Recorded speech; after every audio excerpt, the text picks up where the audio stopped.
Before I do get into it, I just want to talk real quick about our recent Doki Doki Literature Club video this past Friday. You may have seen it floating around and then, for some reason, weren't able to find it. That's because we took it down due to some behind-the-scenes YouTube issues. It wasn't a decision we took lightly, given the heavy subject matter of the video. Basically, once we believe the issue is resolved, we'll be re-uploading it sometime this week. For updates on this whole fiasco, go ahead and follow us on Twitter at Treesicle Team. Now let's get into it! So, I'm going to unleash the inner me. Normally I give you guys theories, or a perspective on a game you never knew. But this time is something a little different. You know that stereotype of having an angel and demon on your shoulder? I'm going to give those guys free reign here. Except my shoulder dude is a slightly overweight Cheeto fanatic that is constantly looking for a new D20 and a better computer setup. He's a nerd.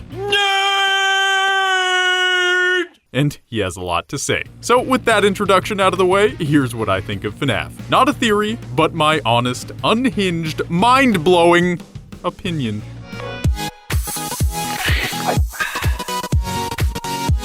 First off, game-wise, I'm not a fan of games where I don't get to move. The majority of the Five Nights at Freddy's games is waiting and watching. I'm Big Brother, and these robot killer furballs all got stuck in a house together while I watched them. It's reality TV without Snooki and veiled in a scary theme. There's no exploring, no leveling. It's a horror game. The entire idea behind the game is to scare people, right? Which is fine. Some people like that, some people don't. Personally, I don't really play many horror jump scare games outside of the channel. I like them, but I've never been much for the GAH! But that doesn't mean the games aren't good. It's just in a different genre than I usually play. See, I don't like getting scared, but at this point I've done so much FNAF content I'm sort of immune to the jump scare mechanics in them. The main gameplay mechanics themselves are odd for a horror game. If you look at most other horror games, they involve running or hiding or some sort of thing where you don't sit still in a room watching a fan that you can never turn off despite how drafty it may be. And that's really where I applaud Scott for his games. He completely turned the idea of horror on its head. There is no hiding, there is no running. You just gotta wait it out and watch as impending furry nightmares, or fantasies, come at you from every direction. It's a different take on horror that he continually tweaks throughout the games. The first three are essentially the same mechanic with slight changes. The fourth adds in an extremely important audio mechanic, but still, it's essentially the same idea. Of course, Sister Location and FNAF 6 are quite different, but this was a very obvious and conscious change by Scott. There's only so much story you can tell when you're stuck in a single room. Just like I could tell you the weather outside, even though I never went outside and I just looked out the window. But just because I can see what it's like near me doesn't mean I know the weather for the whole city. Scott's storytelling was the same way. He had to change up the mechanics to enable more story to be told, and good for him for not shying away from change.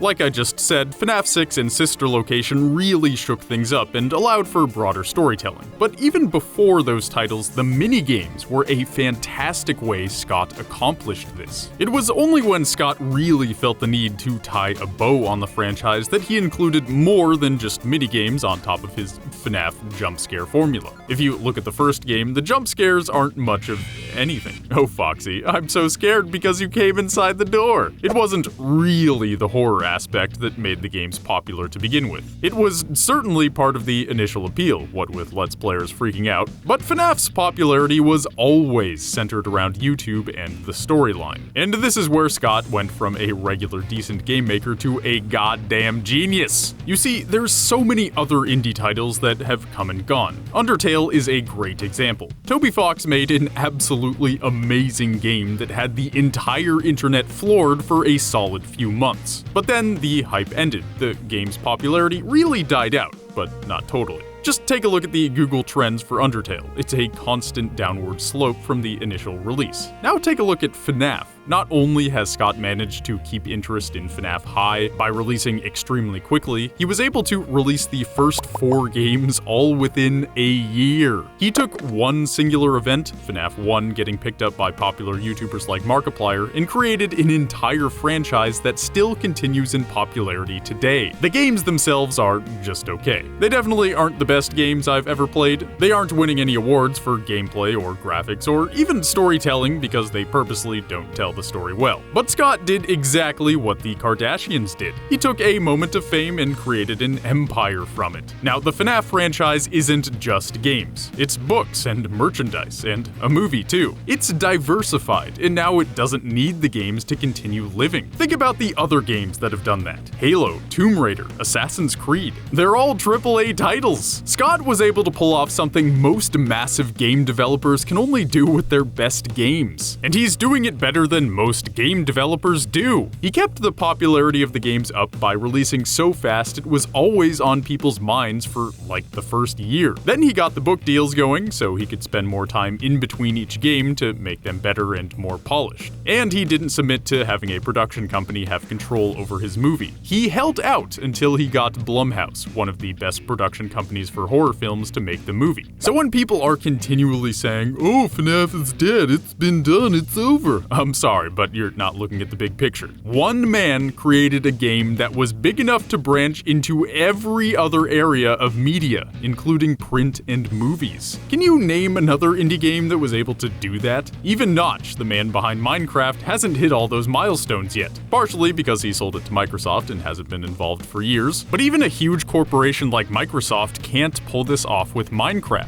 And Minecraft overall was way more popular than FNAF. This is why I'm still interested and still curious about the future of FNAF. Scott Cawthon has essentially done what no one else was able to do in the indie genre. He's kept interest in a franchise that for all logical purposes should have died out based on what we've seen from the other indie games that blew up. But instead, he created a franchise that not only continues on to this day with at least 2 more releases in the form of a book and a movie, but he's also made a game that changed the entire scene of YouTube as we know it. Markiplier exploded in growth with FNAF, so did Game Theory, and we are no exception. Our FNAF 4 video put us on the map for YouTube like nothing else ever has, except for maybe Sonic the Story Never Knew. So while I'm not sitting at home playing FNAF in my free time, I have to respect the amount of impact this franchise has had. And you know I respect the mystery. Honestly, I don't think we're ever going to completely see the end of the FNAF universe. Scott, in another brilliant move, established earlier on that there are different universes between media. The books are not the same as the games, which likely won't be the same as the movies, but there is overlap. So there's nothing stopping Scott from creating another game like FNAF World that is unique,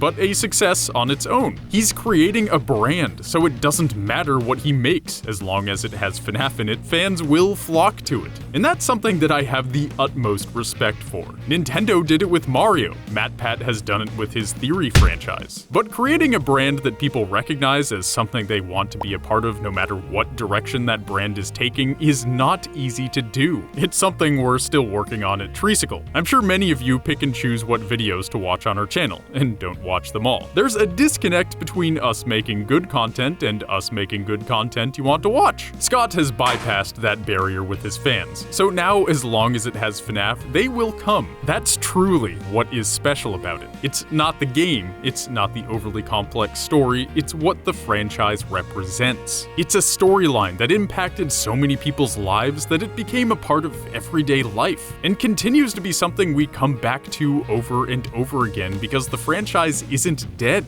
It's still growing, just in new and different ways. That's what I think of Five Nights at Freddy's, warts and all. There's plenty that isn't amazing about the games, and I'd be lying if I said the purposely cryptic storytelling hasn't made me upset a few times in the past. But its accomplishments largely overshadow its shortcomings. So remember, this is a new idea for a video where we really get down into what I think about a game. So please let me know what you thought, not just of this video, but of the idea behind this video in the comments. Would you want to see more? If so, what games would you want my opinion on? If it goes well, perhaps this will become a part of our regular repertoire here on Treesicle. Also, starting Tuesday, March 27th, we're gonna be streaming on Twitch. I'm Grant, and I'll be playing games and shooting the shit every weekday at 3 p.m. Pacific time. And let's not forget, I'll be with that dude Ryan from The Real Truth. Follow us at twitch.tv/Treesicle. It's the thing to do. Thanks again for watching, and I'll see you all in the next one.